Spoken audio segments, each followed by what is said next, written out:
Bitácora de Obra, donde a partir de la imagen sonora escucharemos diversas perspectivas en torno de la arquitectura, la ingeniería, el urbanismo y la construcción. Bitácora de Obra, donde el arte de construir se registra y escucha.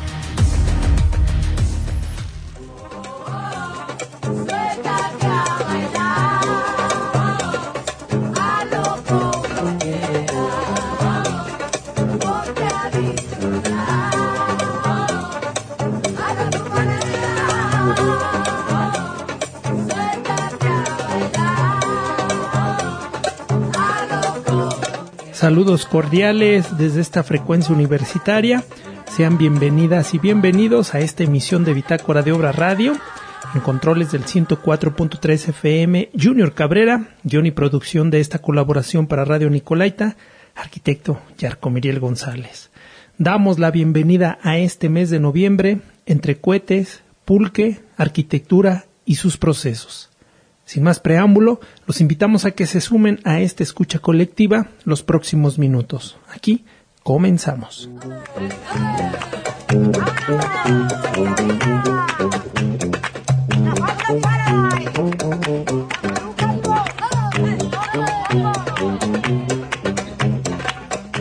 Contexto, pues cualquier efecto pirotécnico era como de Dios, ¿no? Entonces, por supuesto que era una forma de darle autoridad a las autoridades eclesiásticas. Entonces, estos efectos se usaron en el pasado para darle poder, digamos, a las autoridades. Digamos, en ese contexto ella dice, el ruido es alegría, porque pues daban las 3 de la mañana y sí había unos monjes en la parte de arriba del convento cantando y una fogata, pero había silencio total, ¿no? Entonces, en ese sentido, pues, cohetes eran la alegría. Escuchábamos a Jessica Godfrey, quien el pasado 17 de octubre del presente año, en el marco del Coloquio Internacional, Paisaje Sonoro, Espacio Público y Ciudadanía en Centros Urbanos y Centros Históricos, llevados a cabo en la Fonoteca Nacional, organizado por la Universidad Autónoma Metropolitana Azcapotzalco.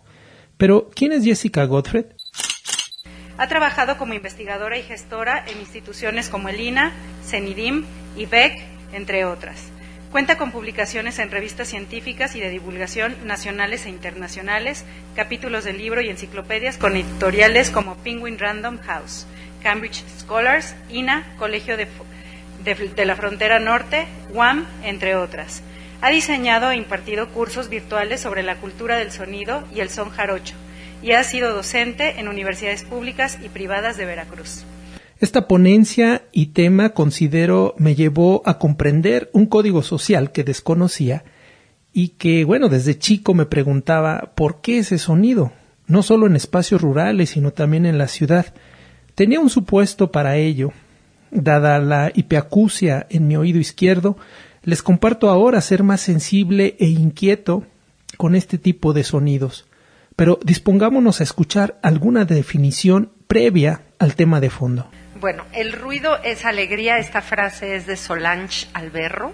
En un momento voy a hablar sobre eso. Primero voy a empezar con algunos conceptos como definiciones operativas. Entonces, como cultura global, en la cultura hegemónica, digamos, no es únicamente la cultura occidental. Como cultura global yo entiendo lo que se está proyectando en los medios, por decir, en una telenovela se proyecta cómo es una casa, entonces hay un modelo de cómo es una casa y eso es un ejemplo de cómo entender la cultura global. Habría que analizar y definir con más precisión, pero en términos generales es así y hay una tendencia a proyectar, digamos, las maneras pues de los países que colonizaron por lo menos el continente americano, ¿no? Que son predominantemente los países del hemisferio norte. Como cultura náhuatl contemporánea entiendo, bueno, de las variantes, hay 30 o más variantes del náhuatl y entiendo no necesariamente los que son hablantes, sino los que tienen como prácticas culturales vinculadas a la cultura náhuatl.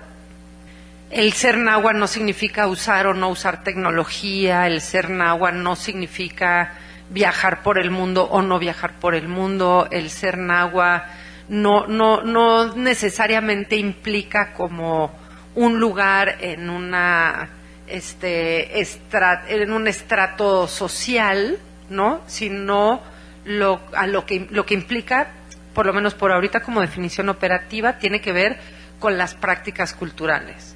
Bueno, como códigos comunicativos, deriva de las teorías del performance. Digamos que existe la competencia comunicativa, que es quien domina un conjunto de códigos. Entonces, si yo llego a un pueblo, digamos en X lugar del globo, ¿no?, y cuento con los códigos comunicativos para saber cómo se saluda, a qué hora debo entrar, a qué hora no debo entrar, por dónde no debo caminar, cuándo debo hacer cierto gesto. Entonces, tengo un dominio de los códigos comunicativos de esa cultura, de ese contexto. Bueno, en cada lugar hay códigos, ¿no? Entonces, sí hay una tendencia a que los códigos comunicativos parecieran estar homogeneizándose por la cultura global. Entonces, el concepto de hábitus fue acuñado por Pierre Bourdieu y refiere, por ejemplo, a un grupo social que come, cómo come, a qué hora come, cuándo come, etcétera. Entonces, aunque la cuestión estructural podríamos analizar qué tanto es compatible con esta perspectiva del performance, lo que es relevante aquí es una categoría que permite hablar de prácticas culturales distintas entre un pueblo, una sociedad o un grupo, y que hay distintos grupos que habitan un mismo territorio. Entonces, sobre todo en contextos postcoloniales, como es México, hay grupos muy diversos que habitan el mismo territorio.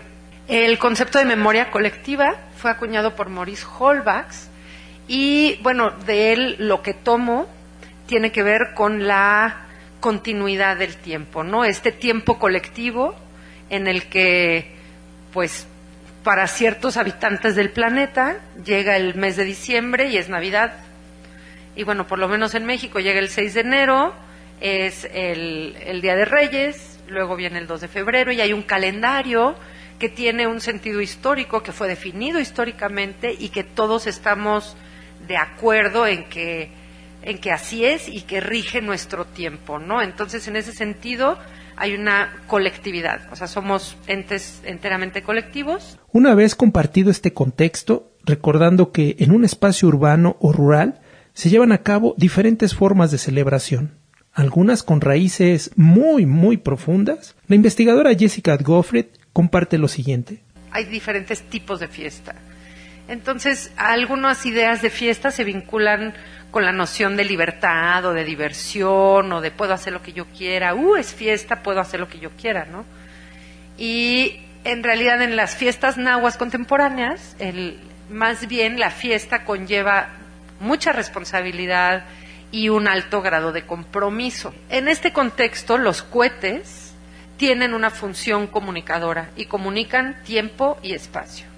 Bueno, podríamos pasar mucho tiempo hablando de las diferentes fiestas nahuas, pero en términos muy generales podemos decir que hay una fiesta que es de carnaval y que es el periodo de carnaval determinado históricamente por la Iglesia Católica y ahora pues ya es parte de las prácticas, ¿verdad?, de muchos pueblos del mundo, y en otra temporada es otra fiesta. Entonces, dentro del universo enorme de tipos de fiestas. Para algunos los cohetes son ruidos sin sentido y hay amplias quejas al respecto, y para otros significan fiesta, alegría o un mensaje específico, ¿no? Para aquellas personas que comparten el mismo hábitus, cuentan con la competencia comunicativa para descifrar los mensajes de las señales acústicas del lugar en que se encuentran. En la cultura global hay la tendencia actual de por el bien de las mascotas, por el estrés que causan, hay una tendencia, ¿no?, a la crítica de los cohetes y bueno, en Italia ya hay una normativa que los cohetes deben de ser silenciosos, no pueden ser ruidosos, y sobre esto vamos a reflexionar un poco. Vamos a los antecedentes de la pirotecnia. Entonces, en China, en el siglo I existen evidencias de los ingredientes con que se producen una pólvora rústica, ¿no?, que el salitre, el azufre y diferentes tipos de carbón. A partir de ahí, bueno, ya en el siglo VI, una de las referencias, Enciclopedia Británica de 1929, hablan del siglo VI en China, en el que se usaban los cohetes, no los cohetes, la pirotecnia, para espantar a los espíritus malignos, a pillos y maleantes. Porque el bambú tiene una característica que cuando se quema en el fuego, y en lugares de China donde lo que más había era bambú, frecuentemente se quemaba en el fuego, produce diferentes efectos. Hay una parte del bambú que produce mucho humo, hay otra parte del bambú que produce tronidos fuertes, otra parte del bambú que produce tronidos suavecitos. Entonces, por eso la pirotecnia empezó en China. Más adelante, cuando se desarrollaron las armas de fuego, la forma tubular del bambú también ayudó al desarrollo de las armas de fuego. Bueno, la pirotecnia en Europa, desde que llegó, el desarrollo visual de la pirotecnia fue en la India, antes de llegar a Europa, o sea, sale de China, digamos, llega a la India, en la India se empiezan a mezclar y encontrar efectos que den colores y todo esto. Cuando llega a Europa, o sea, el texto más antiguo de pirotecnia es de 1540, y la imagen más antigua es una exhibición en Nuremberg, 1570. Sobre esto yo lo que quiero observar es que son fechas muy cercanas a la caída de Tenochtitlán, ¿no? Entonces, en el mundo prehispánico mexicano, pues las artes del fuego eran ampliamente usadas, no existía como tal la pirotecnia ni la pólvora, pero sí las artes del fuego para la cacería, para un montón de cosas, y existen estos estudios como de Joana Broda, que es muy interesante esta descripción que hacen de la fiesta de los 52 años, el fuego nuevo. En los cerros se hacían grandes fogatas como para iluminar todo un espacio. Entonces, Solange Alberro hace una descripción de las fiestas, tiene un artículo donde habla de la cinemática y de los efectos creados durante en el caso de la Catedral de la Ciudad de México, 1610, me parece que es la beatificación de Ignacio de Loyola. Entonces se hace una gran celebración y describe cómo era la ciudad en ese tiempo. Bueno, los olores eran una cosa terrible, los sonidos, pues en la noche había un así impresionante silencio, la noche era muy oscura, evidentemente no había electricidad, entonces, ¿cómo era el ambiente festivo de esos tiempos, no? ¿Cuál es entonces el simbolismo o código de este sonido? En México, cuando llegó la pólvora, pues causó furor, y aquí una de las observaciones que creo que vale la pena hacer es el hecho de que las autoridades hacían grandes fiestas y usaban la pirotecnia, pero para las pequeñas fiestas no estaba tan autorizado. Era desde ese tiempo estar limitando constantemente, tú no puedes, no, limitar quién usa la pirotecnia, cómo la usa, en muchos sentidos por una cuestión de seguridad, por supuesto, y en otros sentidos simplemente como una cuestión de poder, ¿no? De quién tiene este poder como deificante. Vamos ahora sí al presente de Tepoztlán. Es un pueblo pues gentrificado, muy turístico, pueblo mágico. Muchos de los que estamos aquí lo hemos recorrido y lo conocemos. Es un lugar pues espectacular y muy muy bello, y sin embargo, ¿qué tanto sabemos realmente? O sea, es un pueblo mágico, lo hemos visitado, ¿y sabemos algo de su calendario festivo? Como turistas o como habitantes de la Ciudad de México, conocemos los calendarios festivos de los pueblos que habitamos y que recorremos. Entonces, esta es una de las preguntas que creo que vale la pena explorar. Durante la pandemia yo me encontré en un pueblo que está en el municipio de Tepoztlán y sí había silencio y luego ¡pau! Había cohetes por allá, ¿no? Y luego había cohetes por allá y silencio. Y entonces eran las mayordomías que continuaban el calendario, que no iban a dejar caer estas marcas del paso del tiempo que son tan necesarias para esto que Holbach considera el tiempo colectivo y este sentido de seguridad y de colectividad que unifica. Entonces, al paso de los meses, pues sí, las iglesias permanecían cerradas, no se podían hacer, en principio no se hacían reuniones, pero si había una fecha en la que había que llevarle un estandarte a tal santo, aunque fuera una sola persona, se la llevaba, se echaban cohetes, había música, campanas, velitas, se cumplían con los elementos mínimos de la continuidad del tiempo, esa memoria colectiva que si se deja caer puede ser bastante aterrador para una sociedad. Claro, y durante la pandemia llegaron muchos nuevos migrantes y dijeron, ay, qué lugar tan silencioso, un pueblo bucólico, tan natural, donde no hay ruido, ¿no? Y se acaba la pandemia, empiezan las procesiones, y bueno, a mí me tocó ver a una chava que se metió a una procesión a gritarle al cuetero, óigame, pero ¿qué no entiende usted que los perros y que, no? Entonces, y en el internet están circulando estos mensajes, es que las mascotas y en fin, entonces, bueno, ¿qué estamos haciendo, no? O sea, ¿qué tanto realmente en este momento de la vida vale la pena poner atención a las fiestas? Bueno, en Tepoztlán la gente mayor tiene un almanaque, entonces una señora de un cierto barrio, cuando escucha los cohetes que vienen por allá, que digamos allá le queda el barrio de San Miguel, pues ella sabe que es la fiesta de San Miguel. En otra fecha los cohetes vienen de allá, que es de Santo Domingo, y ella sabe qué fiesta se está llevando en Santo Domingo. Si en alguna ocasión yo, por ejemplo, salí un día a un mercado y veo a una señora y le digo, ay, ¿ya escuchó los cohetes? Y entonces me dice, sí, pero no, hoy no hay fiesta. Se me hace que alguien se murió. Era la pandemia, ¿no? Fin de la pandemia. Y entonces sale, ve la calle, ve quién viene y dice, es que se murió tal señor, ¿no? O sea, porque es un conjunto de códigos. El hecho de que nosotros, como globales o como urbanos, desconozcamos estos códigos, pues simplemente es muestra de nuestra ignorancia y no necesariamente tendríamos que pedir que hubiera silencio.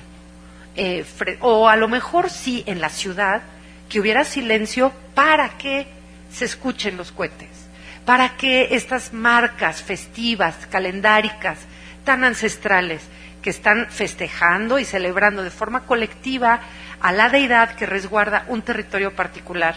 Entonces, quizás sí debería de haber silencio en las ciudades para que se escuchen los cohetes, para que se sepa dónde hay fiesta, para que se sepa con cierta certeza que, bueno, si yo vivo en un barrio o en un pueblo, escucho la fiesta y sé que voy a ir, porque yo soy habitante de ese territorio.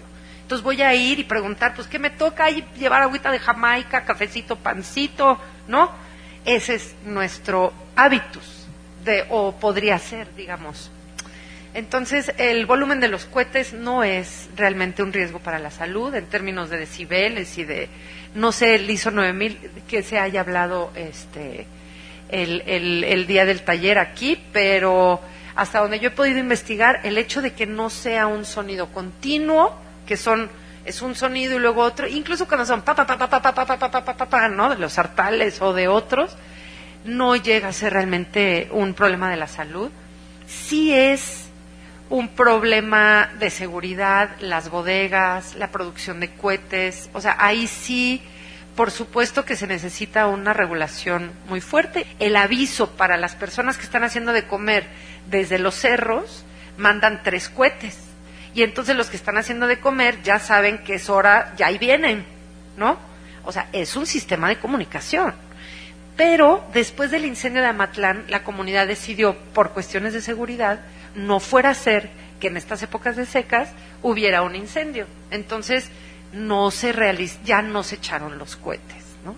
Yo considero que se requieren políticas públicas para la valoración de la fiesta de las sociedades nahuas contemporáneas y otras, y para que éstas se puedan realizar de forma plena y digna, y que tengamos todos pues la información suficiente para valorarla, para apreciarla, y no verla así como, ay, me estorba el tráfico de la fiesta de estos nacos, o no sé cómo, o sea, qué cantidad de adjetivos pudieran surgir. Y más bien es el siglo XXI, hagamos la labor de revertir falta de valoración.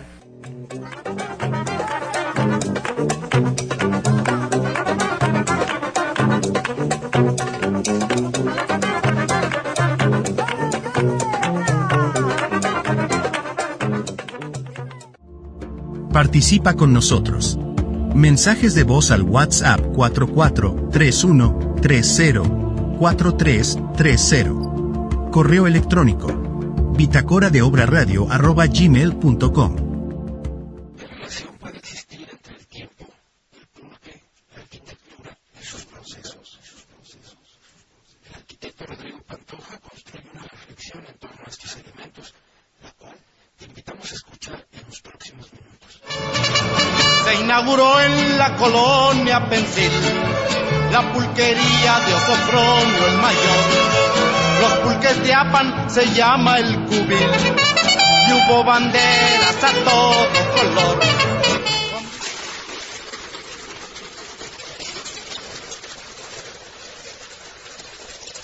El pulque sabemos que era pues una bebida tradicional que se usaba en un ritual, por lo cual duraban meses en que se pudiera fermentar, ¿no? Entonces, a la hora de querer acelerar el producto para tenerlo más rápido, pues se tiene que alterar, y esa alteración, pues aquí en el caso del pulque es a base de excremento.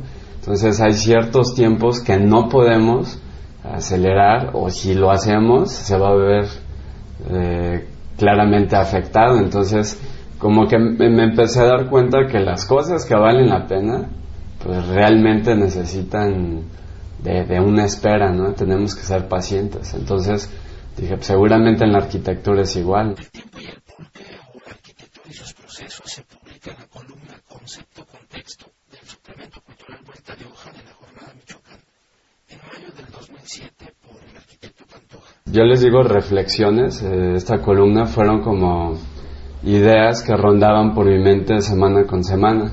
Entonces, mientras diseñaba o iba por la calle o veía algún proyecto, pues eso estimulaba mi manera de pensar, pero no nada más las escribo como por sacar mis cuestiones internas, ¿no? Sino también con la idea de concientizar a la gente. Esta reflexión, el arquitecto Rodrigo Pantoja reconoce que, como en la preparación del pulque, hay una ansiedad de acelerar el proceso, causando que la creatividad en la arquitectura sea instantánea, falsa, sin valor y pensamiento. Gran culpa la tenemos nosotros mismos, porque sabemos que si no lo entregamos en un tiempo en específico o muy pronto, alguien más nos va a comer el mandado. Entonces es como, yo voy a entregar porque si no mi cliente se va a asustar y se va a conseguir a alguien más. Entonces nosotros no hemos aprendido a decirles, oye, te vamos a hacer algo de calidad, pero sí requeremos de un poco más de tiempo. Y esa es una. Y la otra es, para nosotros la arquitectura sigue siendo el tabique rojo recocido. Cuando hay mucha tecnología, hay nuevos materiales. Estamos viendo simplemente en Morelia que el clima está cambiando, cada vez es más cálido, y nosotros no hacemos nada por cambiar. Entonces, mientras nosotros sigamos haciendo la misma arquitectura y preocupados más por estilos que por buena arquitectura, pues estamos en un hoyo. Entonces creo que como arquitectos tenemos una gran responsabilidad puesto a estudiar, a meditar, a reflexionar qué es lo que verdaderamente necesita la ciudad, los clientes, y todo eso no se hace por eliminar tiempos y entregar algo rápido.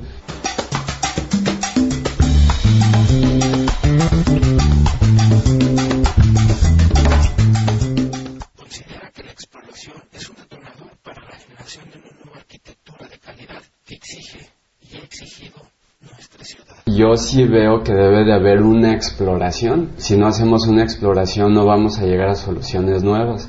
Entonces la arquitectura es un arte y por lo mismo tenemos que ser muy cuidadosos a la hora de diseñar, y esta pues búsqueda de nuevas cosas es lo que nos va a ayudar a mejorar la arquitectura. Si no tenemos esta exploración vamos a hacer lo mismo y lo mismo y lo mismo, por lo tanto no va a haber un crecimiento, una mejoría o una evolución.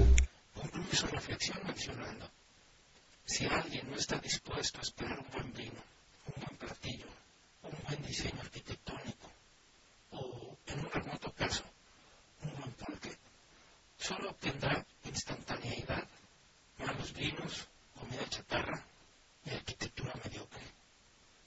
Acelerar los tiempos nos llevó a la devaluación de la calidad, como el mal pulque hecho con mierda.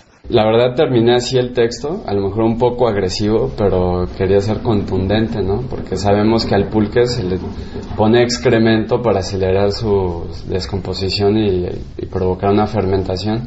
Entonces en la arquitectura sucede eso, que por nosotros entregar a tiempo y así, pues dejamos de investigar, dejamos de innovar, dejamos de ser arquitectos, porque nada más estamos presentando pues una solución y ya es la misma, por lo tanto no lleva ninguna calidad y dejamos de ser creativos. Entonces el decir que está hecho con mierda, pues quiere decir que no le estamos poniendo amor, no le estamos poniendo idea, no le estamos poniendo entusiasmo, y realmente es una propuesta más de las del montón que ya hay, que no marcan una diferencia o hacen alguna pregunta o tratan de contestar alguna pregunta. Y creo que verdaderamente la arquitectura debe de ir más allá, ¿no? Debe de proponer, de hacer, de entusiasmar, de inspirar, y si la arquitectura no tiene un proceso creativo, posiblemente no vaya a lograr estas cualidades. Servicio en Lobra por cestas de albañil. Cuando cerramos, pues le toreamos. Para sus fiestas prestamos barril.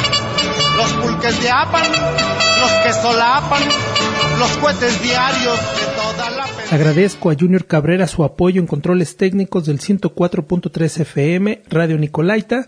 Soy Arcomiriel González. Nos escuchamos pronto. Bitácora de obra, donde a partir de la imagen sonora escucharemos diversas perspectivas en torno de la arquitectura, la ingeniería, el urbanismo y la construcción. Bitácora de obra.